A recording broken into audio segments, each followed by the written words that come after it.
listening to the Jboy Show, your number one source for Auburn and the SEC. My goal was to run through his soul and grab his heart when I run through his soul. Kurt, Nate, Coach Dap. Those are memories. I think we've established ourselves as, I think, the premier conference in college football. No, the SEC is better at the top. It's better in the middle. The Southeastern Conference remains the premier conference. Takes the snap. Looking for the receiver. He's got Lutz and Kirkland. Touchdown, Auburn! Think about it. It's always been the SEC and everybody else trying to catch it. I think this is probably the best league from a competitive venue standpoint.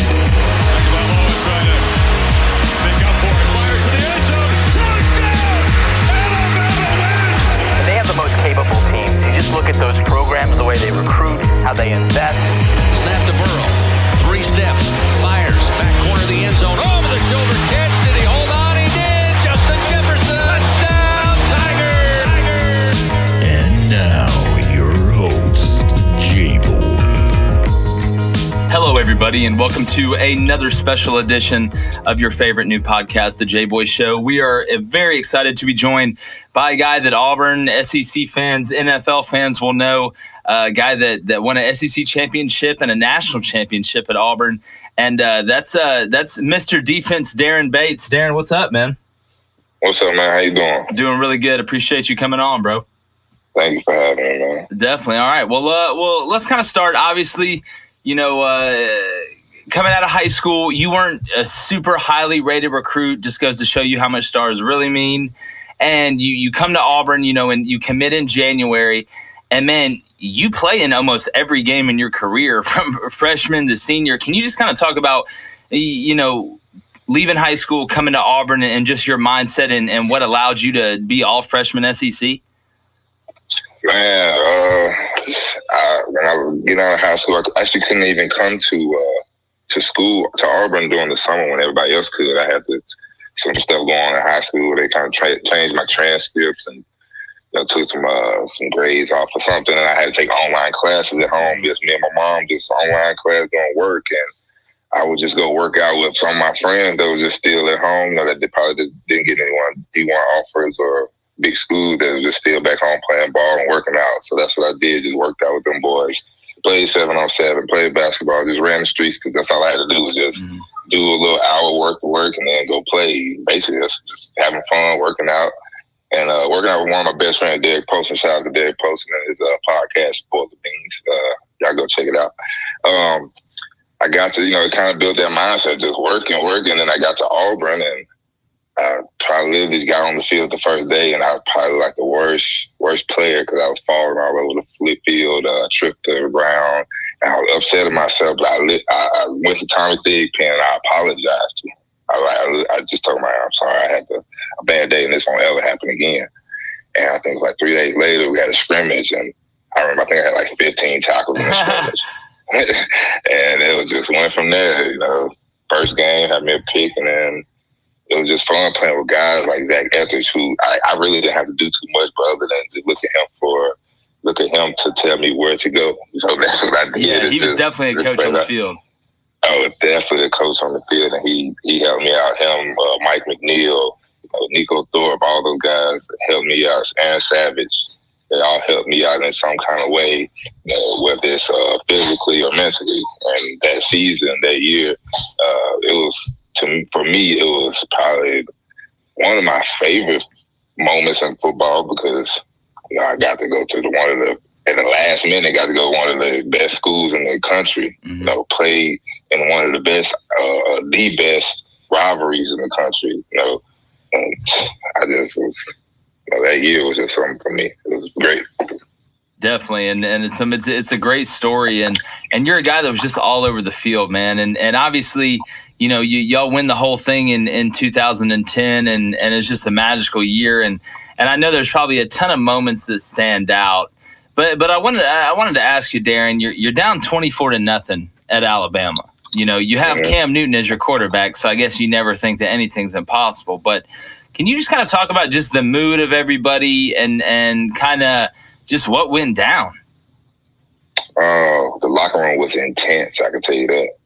Like, it was, I ain't saying no names, but it was about different fights going on, and, you know, people pissed that this side of the bar wasn't doing that, and this side of the bar wasn't doing that, and it was just a whole bunch of frustration and just, but I was just sitting on the side kind of watching because, you know, there was no point in getting into it, and everybody started fighting and getting into it, so I kind of just sat to the side and kind of saw that it was aggression, though. It wasn't like it was we pointing fingers at each other. It was kind of more like, hey, you gonna get out there and do it or what?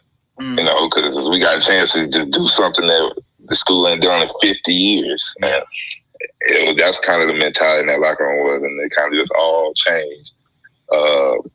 It all changed that second half.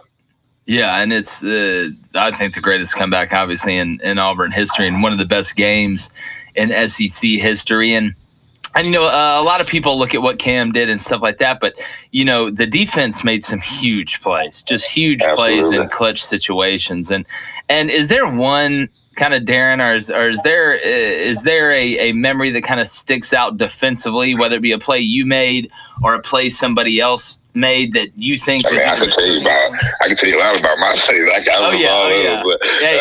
whatever you think. Whatever you think. I know for sure the Clemson game, man. I remember that game. That was crazy good game.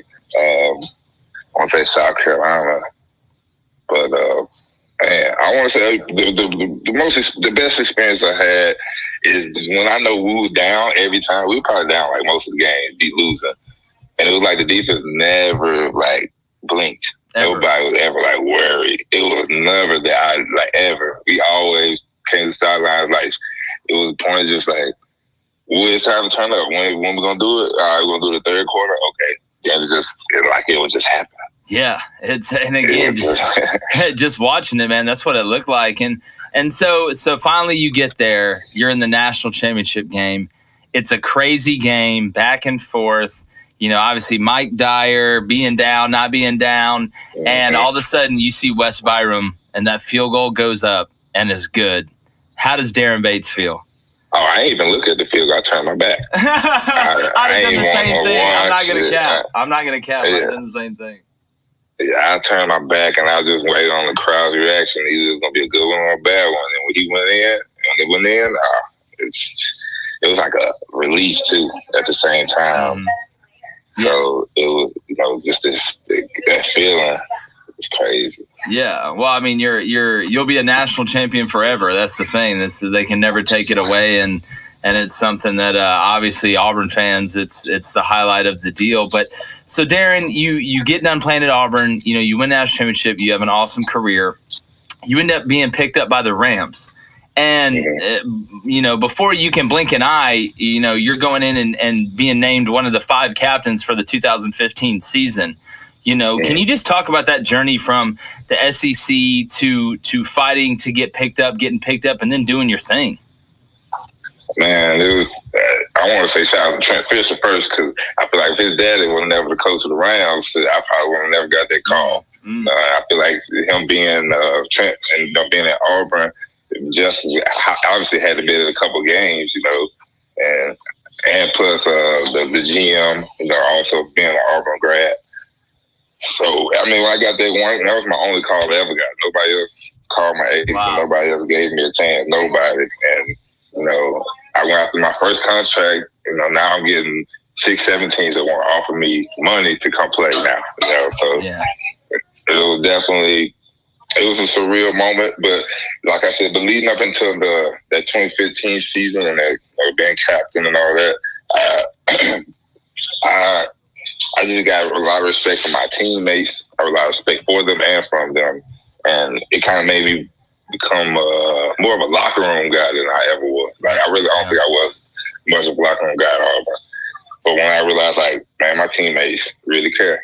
They really care about what this special team, especially when you got guys like Chris Long and Nick Fairley and Sam Bradford and guys like standing down the field waiting for you to run down and kick off and knock somebody's face off. Yeah. Oh, man, like, how can I not go hard every single time? How can I not stand up for guys? How can I not want to be the best teammate for my teammates? You know what I'm saying? That makes sense. You almost feel obligated to, like you got to. Absolutely. So like, I want to always. I try to look at myself as like the glue. So man, maybe this dude out here don't talk much to this guy over here, but Daren Bates gonna come out here and just mess with everybody. Make jokes, talk shit, make pull a few pranks or something, just to keep the mood light and just to keep it myself as well. Because like I got a lot of kids at home, so I like to go. I need some time to come out and just play around and be myself, and and I feel like the Rams definitely let me do that.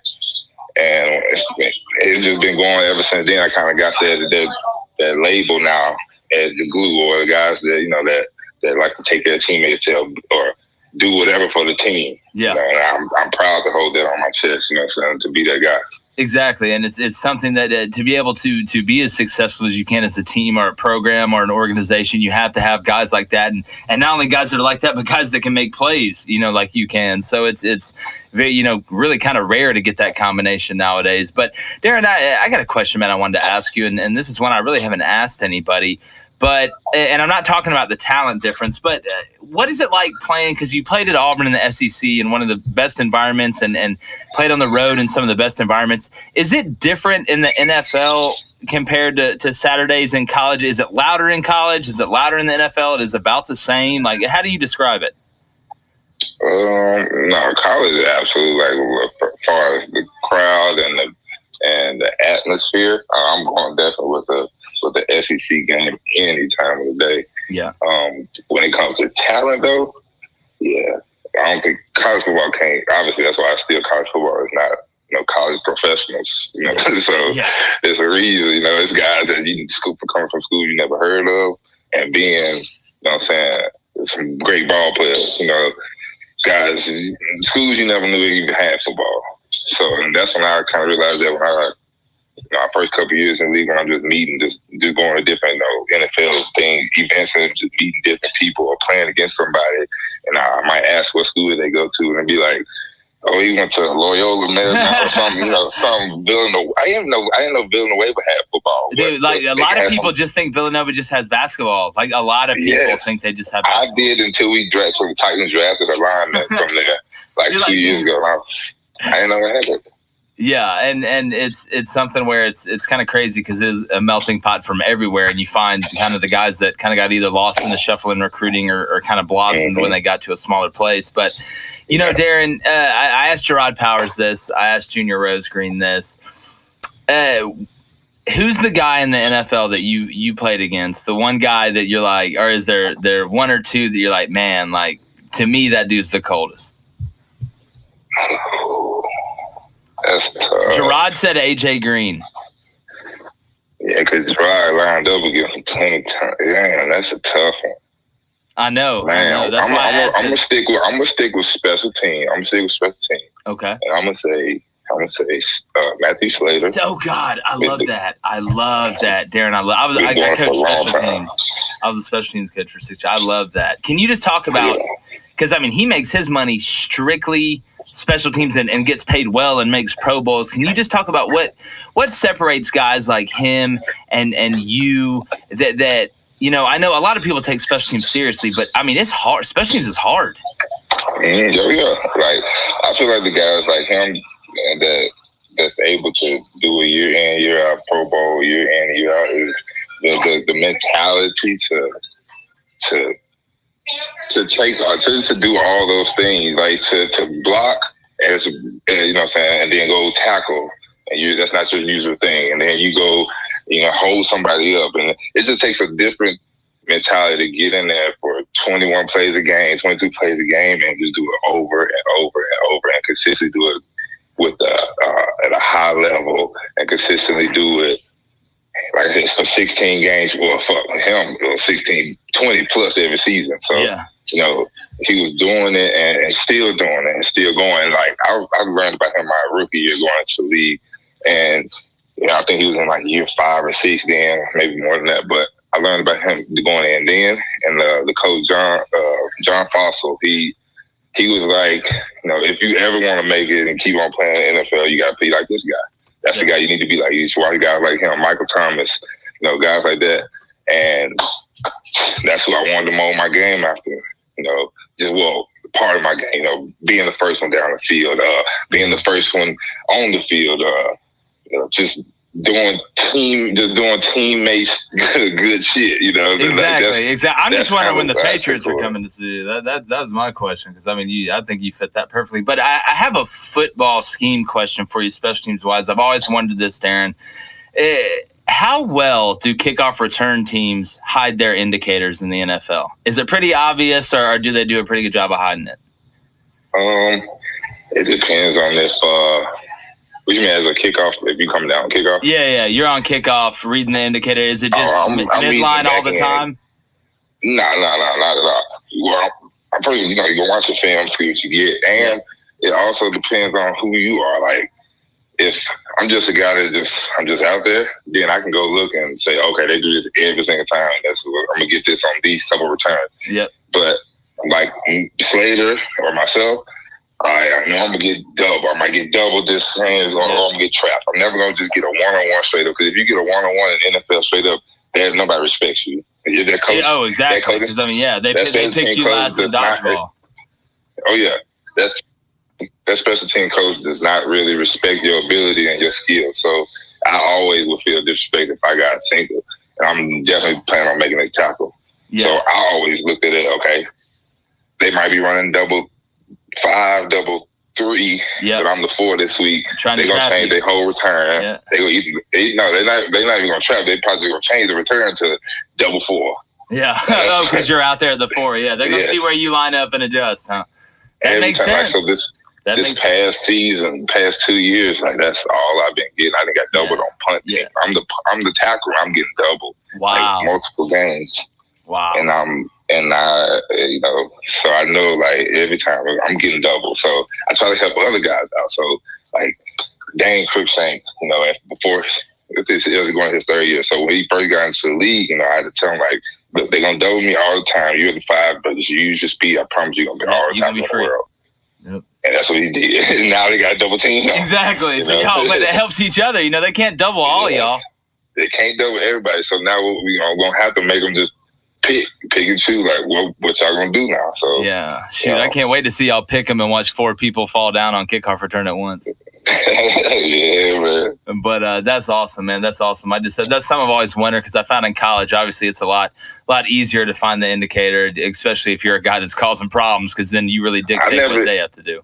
I never even played special teams in college. See, that's crazy. That's crazy. I thought that was for the birds. So I was like, man, I'm starting. And then I got to the league and knew, this is the only way I can make it for real. Yeah. Well, it's such a, God, and obviously you know better than anybody, you playing in it. But so obviously, Daren, kind of winding down here, man. I know you got a lot of stuff going on, right now. I know this pandemic is crazy. Just as a athlete, just how crazy is it kind of being out of the routine? Man, it's difficult, especially what's going on. I don't know how many months now. I've been lost count, but it's like all we doing is just playing around on grass now, just doing drills over and over and working out all the time.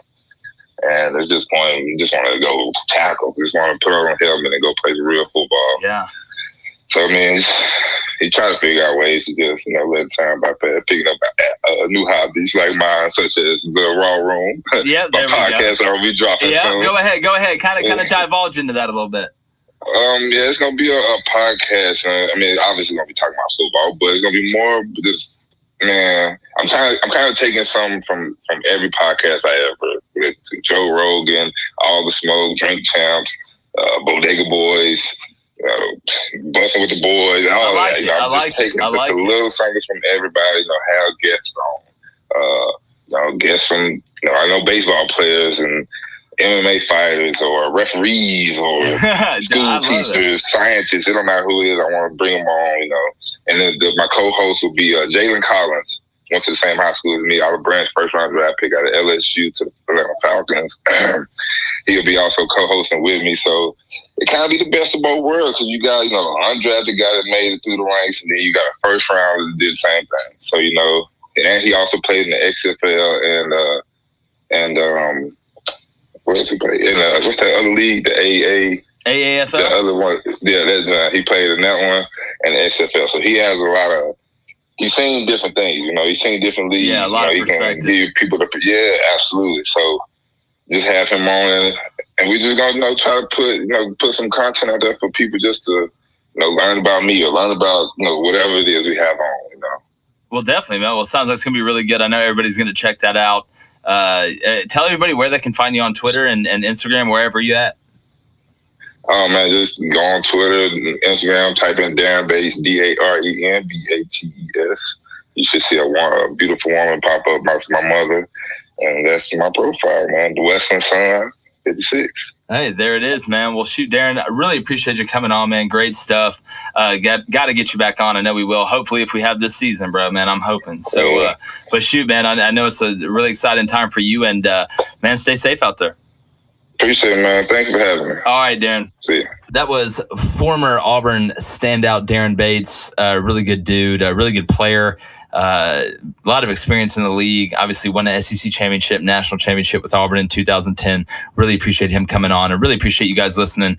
Remember, you can go to jboyshow.com, find all the shows, find merchandise that we have coming, I promise, and kind of check us out there. It's brand new. We're really excited about that. Also, you can text Jboy, JBOY, to 90407, and you get early predictions.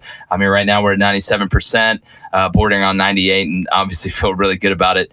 And as usual, you can find us on Twitter and Instagram at The Jboy Show. As always, shout out to the Investor Brand Network, the #1 place for PR, and Faison, my own personal Merlin, in the studio. Thank you guys so much. Y'all make this thing work. It's huge guest announcements, huge recruits coming on the show. It's why it's your favorite new SEC podcast, regardless of what fan you are, who you root for. It does not matter. There's something for everybody here.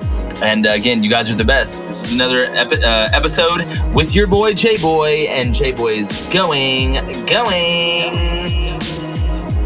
gone.